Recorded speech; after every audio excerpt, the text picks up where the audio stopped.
Welcome everyone. Let us study about the cartilages of larynx. The larynx is made up of totally 9 cartilages. So there are 3 unpaired cartilages and 3 paired cartilages. Now what we are seeing is thyroid cartilage. This thyroid cartilage is an example for unpaired cartilage. Okay, it's an example for unpaired cartilage. The other unpaired cartilages are the cricoid cartilage. It's a complete cartilage. You can see it's a cricoid cartilage and the epiglottis and the epiglottis. So these are unpaired cartilages. Now coming to the paired cartilages. So there are paired cartilages. These are the, you can see these two are the arytenoid cartilages. You can see these two are the arytenoid cartilages, and on top you can see these two are the corniculate cartilage. And there are two more cartilages which are called the cuneiform cartilage, which are rod shaped, and it will be present in the araepiglottic fold, which will be present inside the mucosa, called the araepiglottic fold, which we will see during the class. Next, let's study in detail about the thyroid cartilage. The thyroid cartilage is an incomplete cartilage. We can see only the anterior aspect, it is complete, and the posterior part it is incomplete. We can see it is somewhat V-shaped. We can see this projection. So it is somewhat V-shaped, and it has got two lamina. These two are the lamina. This is one lamina and this is another lamina. So it has got two laminas which is connected, fused in the midline anteriorly.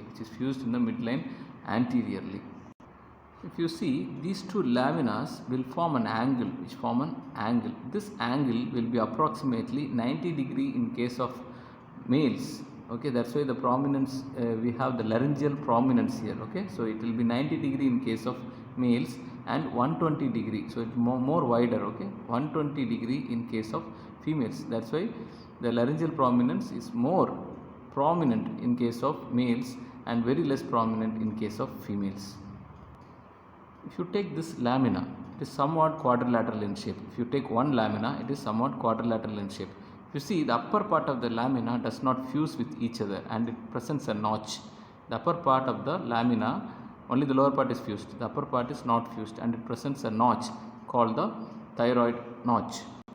So this is about the anterior border of a single lamina. Okay. Now if you see the posterior border of the lamina, this is the posterior border of the lamina. It is prolonged upwards and downwards. So this upward prolongation is called the superior cornua, and the downward prolongation is called the inferior cornu. Otherwise we can call it as superior horn and inferior horn. Here the superior cornua will be connected to that of the hyoid bone. So hyoid bone will be on top here. So it will be connected to the hyoid bone by the lateral thyrohyoid ligament, which will be connecting the superior cornua of the thyroid cartilage to that of the greater horn of the greater cornua of the hyoid bone, If you see the inferior cornua, it articulates with that of the cricoid cartilage. You can see this is the cricoid cartilage. So the cricoid cartilage will be coming here, and this inferior cornu will articulate with that of the cricoid cartilage. Thus these cartilages are held together by these ligaments, the membranes, and the joints. Okay, so this is how the cartilages are connected. So this inferior cornu is connected to that of the cricoid cartilage, and here it forms a joint called the cricothyroid joint. So this joint here is called the cricothyroid joint. This inferior border of thyroid also connects to that of the cricoid cartilage by conus elasticus, by a ligamentous structure called the conus elasticus. Next, coming to the parts of the lamina, if you see, this is a superior cornua, this is the inferior cornua. So if you see the root of the superior cornua, here it presents a small tubercle called the superior thyroid tubercle. So here it presents a small tubercle at the root called the superior thyroid tubercle, and along the inferior border, just along the middle aspect, just lateral to that of the middle part, we have the inferior tubercle. You can see that is the inferior thyroid tubercle. We have a superior thyroid tubercle and the inferior thyroid tubercle. So connecting these two tubercles, we have a ridge. You can see it forms an angulation or ridge called the oblique line. This oblique line provides attachment to three muscles. This oblique line provides attachment to three muscles, namely thyrohyoid, sternothyroid and thyropharyngeus part of the inferior constrictor of pharynx. So these three muscles, namely the thyrohyoid, sternothyroid and the thyropharyngeus part of the inferior constrictor of pharynx gets attached to that of the oblique line of thyroid cartilage. The lower border of the inferior cornu gives attachment to the cricothyroid. So the lower border of the inferior cornu gives attachment to cricothyroid. So along the posterior border, you can see along the posterior border connecting the superior to that of the inferior cornu, we have the insertion of the palatopharyngeus, salpingopharyngeus and the stylopharyngeus muscles. Along the posterior border connecting the superior to the inferior cornu, we have the attachment of the palatopharyngeus, salpingopharyngeus and the stylopharyngeus muscle. On the inner aspect, if you see the inner aspect, we have the attachment of the median thyroepiglottic ligament. You can see the epiglottis will be attached like this.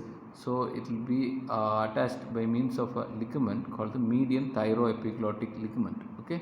So on the inner aspect, we have the attachment of median thyroepiglottic ligament, the thyroepiglottic muscle on either side, thyroepiglottic muscle on the either side.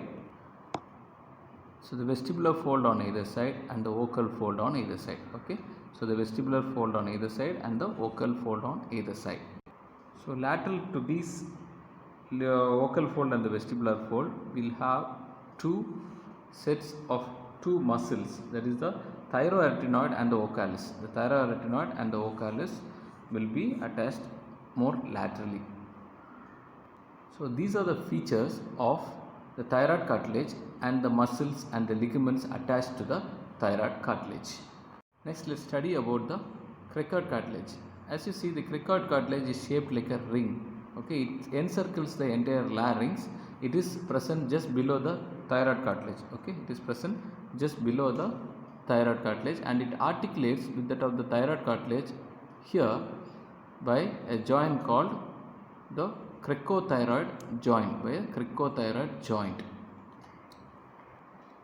It has a narrow anterior part and a broad posterior part. You can see it is much broader here, broad posterior part and narrow anterior part. This narrow anterior part is called the arch. The broad posterior part is called the lamina. So the broad posterior part is called the lamina and the narrow anterior part is called the arch of cricoid cartilage. Already we saw one articulation with that of the inferior cornu of the thyroid and it has got the posterior lamina, the posterior broad part. Okay, the superior aspect of the posterior broad part articulates with that of the cricoid, with that of the arytenoid cartilage. It will be articulating with that of the arytenoid cartilage. You can see it articulates with that of the arytenoid cartilage.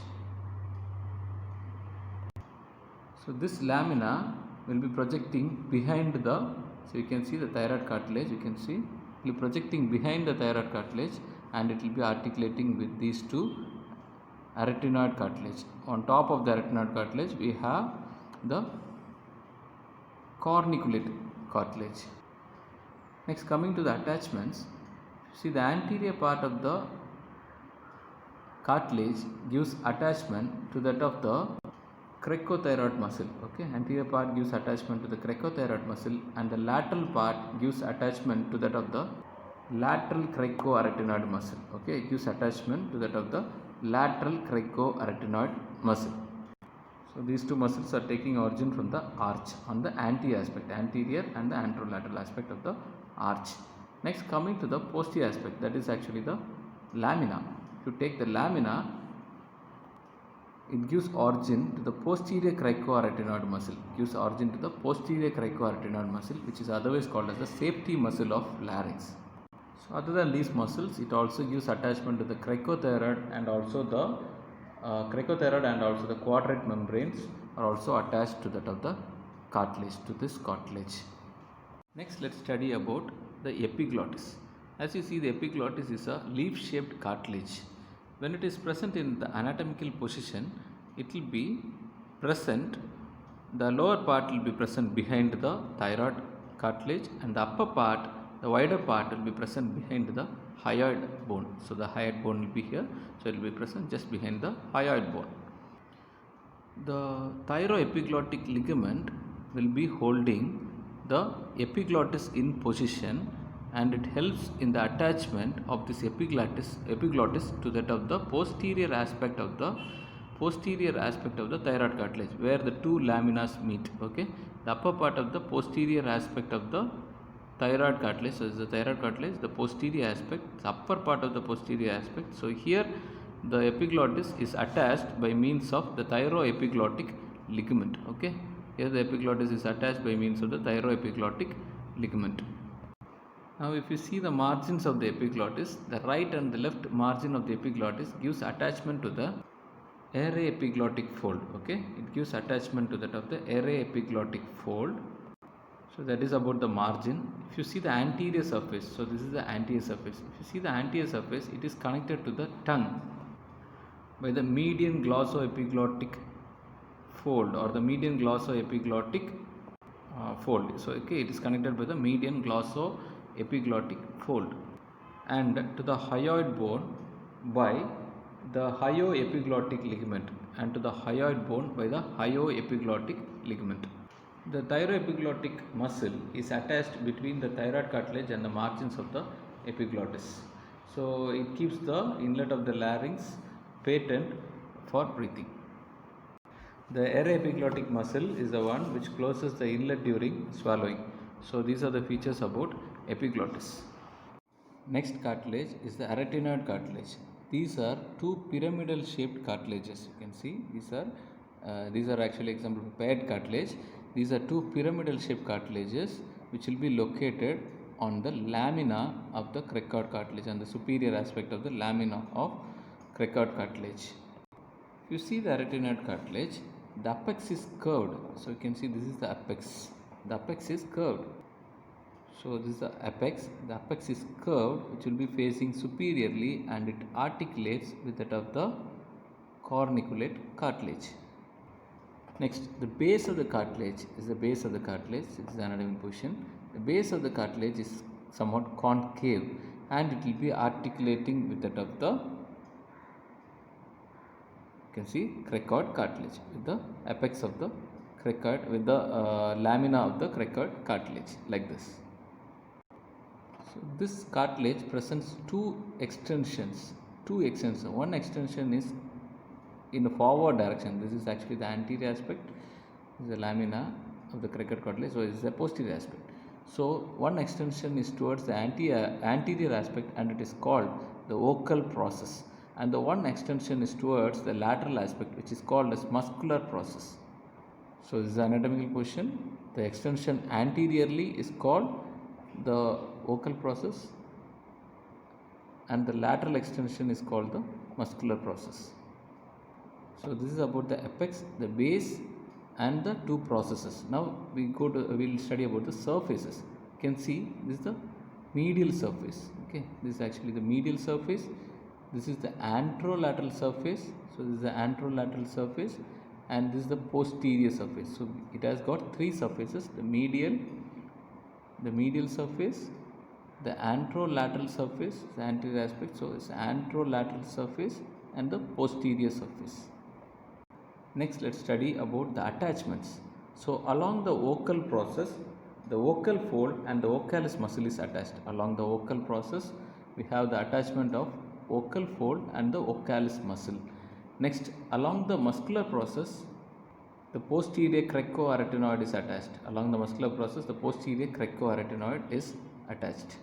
This posterior cricoarytenoid gets inserted into the muscular process on the posterior aspect. Okay, on the posterior aspect, and along the anterior aspect, it gives insertion to the lateral cricoarytenoid. It gives insertion. So this area, there will be insertion of lateral cricoarytenoid. So this is about the muscular process. Just above the vocal process, so this is the vocal process. Just above the vocal process, this area, just above the vocal process, the vestibular fold is attached. Just above the vocal process, the vestibular fold is attached. The posterior surface, this is the posterior surface, it gives attachment to the transverse arytenoid, which will be crossing these two arytenoid cartilages. Okay, it gives attachment to the transverse arytenoids. Then at last, along the posterior aspect, along the entire length, the oblique arytenoid is attached between the apex till the base. Okay, this area, on the posterior aspect, we have the attachment of oblique arytenoid. So these are the muscle attachments of this arytenoid cartilage. Next, coming to corniculate cartilage. So these two are the small corniculate cartilage which will be attached to the apex of the, or it will be articulating with the apex of the arytenoid cartilage. At last will be the cuneiform cartilage, which will be a rod shaped cartilage, which will be small rod shaped cartilage, which will be present in the araepiglottic folds. Okay, these are all the cartilages of larynx. Thank you.